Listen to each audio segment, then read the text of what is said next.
This is just my story. Everyone has a different story. August 27th, 2005 was the first time I remember hearing the word Katrina. I was at my best friend Courtney's 10th birthday party when everyone started leaving to evacuate. My father isn't one to evacuate often, because when you're from New Orleans, you don't. It's too common. Katrina was different. She was wild, untamable, unimaginable even. We left the next day at 4 a.m., trying to beat traffic, but the rest of the city did the same.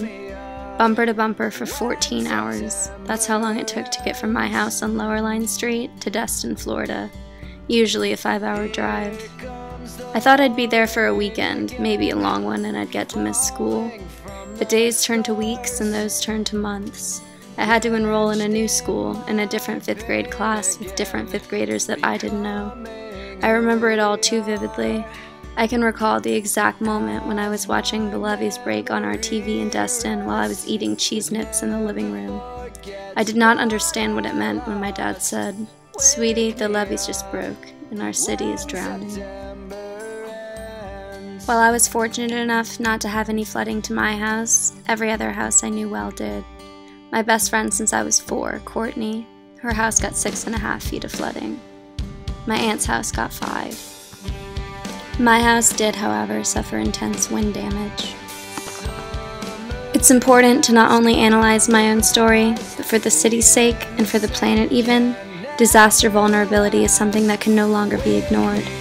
Vulnerability in this context means the diminished capacity of an individual or group to anticipate, cope with, resist, and recover from the impact of a natural or man-made hazard. The concept is relative and dynamic. Vulnerability is most often associated with poverty, but it can also arise when people are isolated, insecure, and defenseless in the face of risk, shock, or stress. Counteracting vulnerability requires reducing the impact of the hazard itself through mitigation, prediction, warning, preparedness, building capacities to withstand and cope with hazards, and tackling the root causes of vulnerability, such as poverty, poor governance, discrimination, inequality, and inadequate access to resources and livelihoods. In New Orleans, we have to be aware.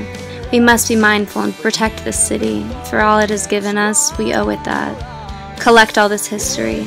Let the story of Katrina be examined, over and over. The most predictable thing about life is its unpredictability. That's why we need to be prepared.